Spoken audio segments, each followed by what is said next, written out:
Fala, Lucas Bando, fala fiel, como é que vocês estão? Vocês estão belezinha, rapaziada? Vamos falar aí do jogo do Rio de Janeiro de ontem, né? Não consegui gravar o vídeo com mais tempestividade, mas enfim, tive tempo só agora, né? Finalzinho de domingo aqui, enquanto estou acompanhando um Botafogo e Flamengo, né? Grandes jogos aí da rodada. Não consegui comentar sobre Fluminense 0, Corinthians também 0, né? Vamos falar agora um pouquinho sobre o jogo do Timão aí, né?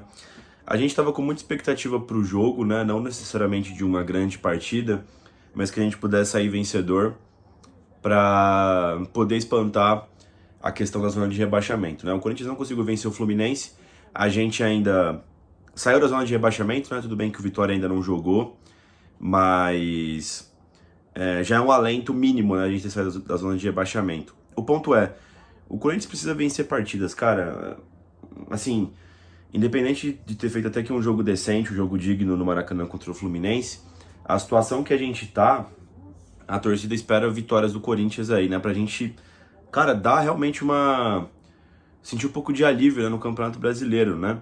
Tivemos partidas chaves aí dentro de casa, onde a gente não conseguiu vencer, contra o Juventude, contra o Red Bull Bragantino, né?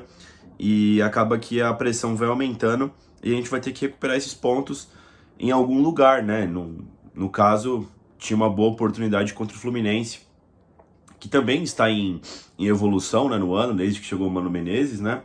Mas estava cheio de desfalques para a partida, né? Então seria importante o Corinthians conseguir extrair os 3 pontos aí lá no Maracanã, né?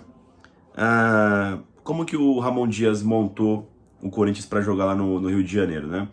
O Corinthians foi a campo aí num 5-2-3, né? Um pouco diferente. Foi a mesma formação tática que ele usou contra o Bragantino na Copa Sul-Americana, só que com jogadores diferentes, né? Ele começou com o Hugo Souza, Mateuzinho na ala direita, né? Kaká, Ramalho e Félix Torres. Na ala esquerda, o Matheus Bidu, que ganhou uma oportunidade aí, uma sequência, né? No lugar do Hugo, né? Na frente deles, na frente desse quinteto, né? O Charles pela direita e o Rian pela esquerda, fazendo os 2 volantes batedores na frente da zaga do Corinthians, né? E bem lá na frente, né? O Garro, como se fosse uma espécie de ponta direita, né? Às vezes também fazendo a armação pelo meio, Thales Magno pela ponta esquerda, no comando do ataque, Pedro Raul. O Corinthians começou muito bem a partida, tá? Conseguindo desarmar muito bem o Fluminense, o Corinthians não estava sofrendo quase nada nas mãos do Fluminense, o Corinthians, quando tinha posse de bola, conseguia chegar muito rápido no campo de ataque, né?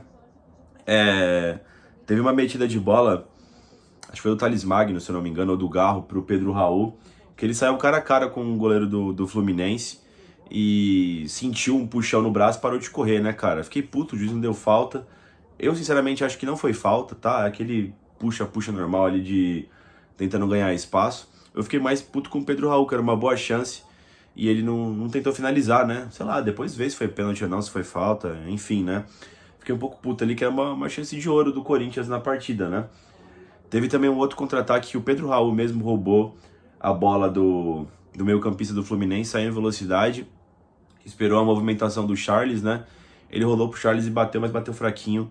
E o Fábio pegou, né? Essa chance aí do Corinthians, né? Até os 20, acho que 25, se não me engano, 30, o Corinthians estava nessa pegada no jogo, né? Conseguindo sair em velocidade, não estava conseguindo achar o Garro ali numa situação um pouco mais interessante para ele conseguir meter as bolas, né? Ele estava caído um pouco pela direita, né? Naquelas boas partidas que o Garro fez ali na mão do Ramon Dias, que ele meteu várias bolas, os atacantes perderam os gols, tava em outra formação, né? Tava naquele 4-3-1-2, né? Que tava com 3 volantes, né? Pela falta de 3 volantes mais marcadores, eu acho que o Ramon Dias tem optado aí por alterar o sistema para 3 zagueiros, né? Ele sempre joga com 3 zagueiros ou com 3 volantes, né? Para poder ter mais proteção, né? As partidas que o Ramon Dias iniciou desde o começo no 4-3-3, por exemplo, não deram certo, né? Que foram contra o Juventude, que a gente jogou muito mal no primeiro tempo, e também contra o Criciúma, né? E aí a gente conseguiu virar o jogo ainda, né? Mas de resto ele sempre optou pelo sistema de 3 zagueiros ou 3 volantes, né? Enfim, e o Garro, acho que ele ficou um pouco deslocado da posição que ele rende melhor, que ao meu ver é centralizado, né? Ele podendo cair para os lados, não quando ele tá caído no lado indo para o centro, né? Bom, esse é o meu ponto de vista, né? O Fluminense começou a crescer um pouco na partida ali na metade do primeiro tempo, como eu disse, né? Ali na casa dos 30, se eu não me engano. E teve uma boa jogada que eles fizeram pelo meio ali, tabelando, chegando bonito. O lateral direito deles chutou de perna esquerda, né? O Samuel Xavier, obrigando o Hugo Souza, chutou ali da meia-lua, né? Praticamente, na entrada da área. E o Hugo Souza fez uma grande defesa, né? Espalmou, depois pegou em 2 tempos. Gol do Botafogo. E aí, cara, o Fluminense continuou bem e teve, acho que, a melhor chance da partida, talvez, né? Que foi um cruzamento ali da meia esquerda, né? Ninguém ali do setor defensivo direito do Corinthians fechou o cruzamento, né? Nem o Charles, nem o Mateuzinho. E acho que o Galo provavelmente já estava caindo por aquele lado, né? O cara cruzou e o atacante do Fluminense cabeceou. O Hugo Souza fez um milagre, cara. Defesa plasticamente linda, né? Foi buscar no canto oposto. Grande defesa do Hugo Souza garantindo aí o 0-0 na primeira etapa, né? O Corinthians ainda revidou depois de uma boa troca de bola pelo lado direito, um bom cruzamento do Mateuzinho. O Thales Magno tava sozinho ali na grande área, cabeceou, mas não cabeceou bem. O Fábio fez uma defesa até que tranquila, né? Mas foi uma boa oportunidade do Corinthians, né? Cara, assim, se não fosse a situação do Corinthians na tabela atualmente, né?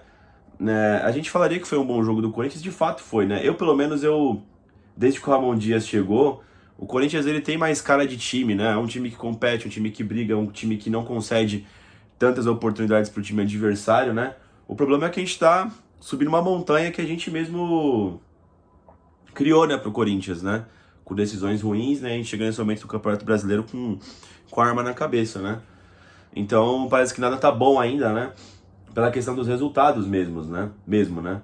Mas foi um bom jogo do Corinthians, cara. Se você for analisar singularmente essa partida do campeonato, tem um bom primeiro tempo ali no Maracanã, né? Pro segundo tempo, o Ramon Dias já volta com a mexida, né? Tira o Thales Magno e coloca o Giovani. Ainda não vi a coletiva do Ramon Dias se o Thales Magno sentiu alguma coisa, né? Não teria tirado o Thales Magno, ele é um bom jogador. Mas enfim, acho que como ele fez o jogo todo, né, contra o Bragantino, na Copa Sul-Americana no meio de semana, né? E por ele ter acabado de chegar, deve ter sentido alguma coisa, né? Enfim. O Corinthians ele voltou um pouco mais defensivo no segundo tempo, né? O Fluminense quis mais jogo já na volta do segundo tempo. O Corinthians bem postado ali atrás, saindo nos contragolpes, né? Enfim, depois o Ramon Dias fez ali na casa dos 15, eu acho, do segundo tempo. Ele fez uma substituição que eu não gostei. Ele colocou o Wesley no lugar do Rodrigo Garro, né? Embora o Garro não estivesse fazendo uma grande partida, foi o que eu disse. Eu acho que o Garro estava numa posição ruim ali, né? E ainda mais a movimentação que o Ramon Dias fez depois, né, no meio do jogo, talvez fosse colocar o Garro em melhores condições para ele desempenhar o melhor futebol, né? Mas acabou que não deu tempo para ele fazer isso, né? E, enfim, a gente vai falar mais para frente aqui na análise, né? A verdade é que depois que ele saiu, o Corinthians teve uma chance do Fluminense ali, que foi falta do Kaká, se não me engano. Falta perigosa, o Fluminense bateu. O Corinthians rouba a bola, sai em velocidade, né? E o Corinthians marca o gol, né? No contra-ataque, num 4-2, se eu não me engano. E com o Charles, né? Mas aí o gol foi impugnado, né? Por uma falta do Rian no início da jogada, na origem da jogada, né, na roubada de bola do Rian. E realmente achei que foi falta, tá? O cara dominou ali, foi pro lado, o Rian pegou no jogador do Fluminense ali, não sei se deu uma chegada, né? E foi falta, né? Impugnaram o gol do Corinthians. Na sequência, entra o Pedro Henrique no lugar do Pedro Raul. O Corinthians ainda tenta alguns contra-ataques, né? Nada muito eficaz. O Fluminense chegou com algumas bolas paradas, né? Aqueles cruzamentos, né, do time da casa, né? Mas nada muito perigoso também não. A defesa do Corinthians se portou bem ao decorrer da partida, né? E no último ato do Ramon Dias, ele colocou o Igor Coronado no lugar do Félix Torres e colocou o Hugo no lugar do Matheus Bidu, né? Desmonta a linha de 5, vai para um 4-3-3, né? Com o Coronado na frente dos dois volantes, Rian e Charles, e os 3 atacantes, né? Giovani pela direita, ali revezando com o Pedro Henrique, quem faz a centroavância, e na ponta esquerda o Wesley, né? Ainda teve um chute de fora da área no finalzinho do Rian ali que passou perto, mas não foi assim um segundo tempo muito vistoso, né? Exceto o gol que foi impugnado do Corinthians, né? Eu acredito que o Corinthians tenha criado o suficiente para vencer a partida contra o Fluminense, né? Embora o Fluminense também, eu acho que teve as melhores oportunidades, né? A cabeçada ali no canto, que o Hugo Souza fez uma grande defesa no primeiro tempo, né? Mas o Corinthians, ele parecia mais sabendo o que fazer na partida, sabe, ao meu ver, né? Teve diversos contra-ataques que não foram aproveitados pelos seus atacantes, né? E às vezes nem dando muitos melhores momentos, né? Mas o Corinthians teve boas oportunidades, sim, né? Como aquele lance cara a cara do Pedro Raul, que não se converteu em nada, né? Enfim, aquela própria cabeçada do Thales Magno. E por um milésimo ali, né? Que se o Rian consegue pegar na bola antes, poderia ter sido o gol do Corinthians, né?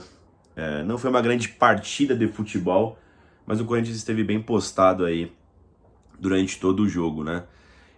Eu acho que eu teria mantido o Rodrigo Garro e teria talvez desmontado o sistema ali de 5 zagueiros, né? De 5 defensores, no momento que o Garro estivesse em campo ainda, né? Beleza, talvez pudesse ter colocado o Wesley, mas sei lá, de repente teria tirado o Pedro Raul antes, né? Não sei. A verdade é que eu acho que o Ramon Dias mexeu errado, né? Ou ter colocado o Igor Coronado antes, né?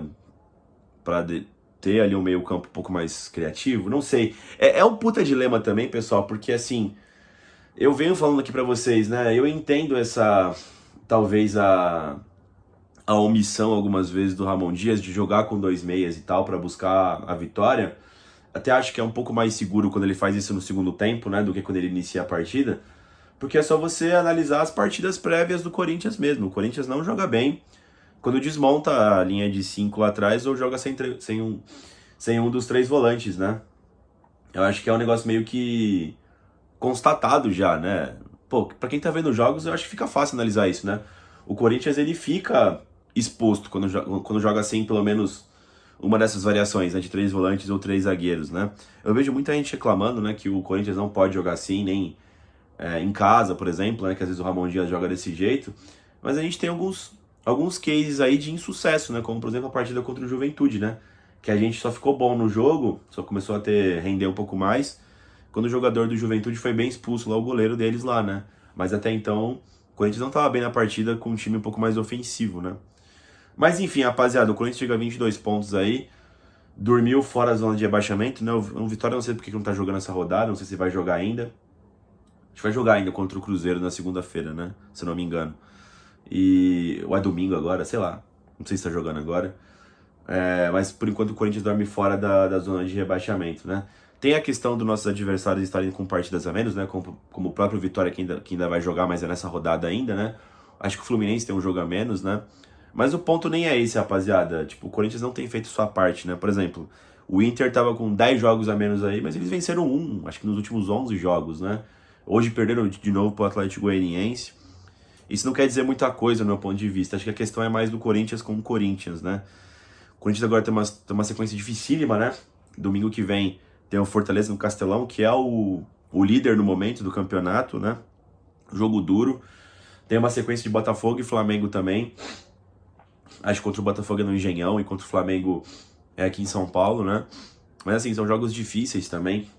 E pelo menos até contra o Botafogo, o Corinthians, a chance dele continuar rondando ali a zona de rebaixamento é muito grande. Porque assim, embora o Corinthians tenha melhorado o seu futebol, né? E realmente acho que é claramente visto isso, né? O Corinthians melhorou do que estava praticando no primeiro turno ali, desde a chegada do Ramon Dias, né? A gente não tem conseguido vencer ainda, né? E quanto mais difíceis os adversários, mais complicada também essa situação, né? Bem verdade é que a gente pegou adversários acessíveis e a gente também não venceu, né? Que foi contra o Juventude e o Red Bull Bragantino pelo Campeonato Brasileiro, né? Enfim, agora o Coringão volta as atenções para a Copa Sul-Americana, né? Onde defende bom resultado fora de casa contra o Bragantino. E aí vai ter a volta na Neoquímica Arena terça-feira, 21h30. O Corinthians aí tem tudo para passar de fase na Copa Sul-Americana, né? Mas a verdade não sei vocês, que a cabeça segue, né? No Campeonato Brasileiro, né? Enfim, fazer uma análise dos jogadores individualmente, né? O Hugo Souza, para mim, o melhor da partida, salvou o Corinthians em 2 oportunidades, né? O Hugo Souza vem vindo muito bem com a camisa do Timão, fez um milagre ali na cabeçada do jogador do Fluminense. Achei que a zaga do Corinthians por completo fez uma partida bastante consistente, tá? Do Mateuzinho, Kaká, Ramalho, Torres e o Hugo e o Bidu no primeiro tempo ali. Achei que foi todo mundo ok, marcou direitinho, não concedeu muitas oportunidades, né? A cabeçada da chance do Fluminense ali, acho que houve um vacilo sim ali do parte do Mateuzinho por permitir o cruzamento da zaga que não conseguiu defender o espaço ali que o Fluminense cabeceou. Mas beleza, no segundo tempo se comportou bem. O Charles e o Rian, pra mim, fizeram boas partidas também, marcaram forte, marcaram bem. O Charles vem melhorando aí, né? O Charles que tava sendo um pouco criticado pela Fiel. É bom que ele vá melhorando aí, porque vai precisar bastante dele nesse final de brasileiro, né? Não sei se vai chegar os reforços aí, falaram do José Martínez, que é um outro volante, né? O pessoal falou que a gente tem muitos volantes, mas, pô, estamos sem o Raniel agora, que se machucou também, além de estar suspenso, né? Acho que estava suspenso pra essa partida, né? Ou foi só lesão, não lembro agora. O Alex Santana também tá fora por 3 meses, né? Precisa sim contratar mais volantes, né? Pra ter mais proteção. Além de um bom atacante, né? Que também tá chegando aí, que parece que é o Héctor Hernandes, centroavante espanhol. O Garro fez uma partida abaixo, mas achei que ele jogou fora de posição. Quem mais? Thales Magno fez uma partida participativa até no primeiro tempo, que pena que não durou mais tempo, né? Pedro Raul até que fez um bom jogo, tá? Pelas limitações do Pedro Raul, mas eu fiquei puto com as tomadas de decisão dele ali de cavar a falta e tal, né? Mas foi até que uma partida decente do Pedro Raul, embora tenha irritado bastante, né? Os malucos que entraram, né? O Giovani, cara, ele sempre compete, ele tal, não foi muito participativo nessa partida, não teve muitos lances do Giovani, né? O Wesley teve alguns bons momentos ali no momento que ele entra, né? Umas boas jogadas ali pelo lado esquerdo do Corinthians, como ele sempre é insinuante, né? Aí foi ele que criou a jogada pro chute do Rian no finalzinho ali do segundo tempo, quase é o gol do Corinthians, né? Enfim, Pedro Henrique não viu muito dele no jogo, nem o Coronado e o Hugo tem muito a se falar, tá ligado? Embora esses dois tenham tido pouco tempo ali quando o Ramon Dias muda o esquema pro Corinthians atacar um pouquinho mais, né? Mas eu acho que é isso, rapaziada. Deixa o like no vídeo, se inscreva no canal e vai Corinthians!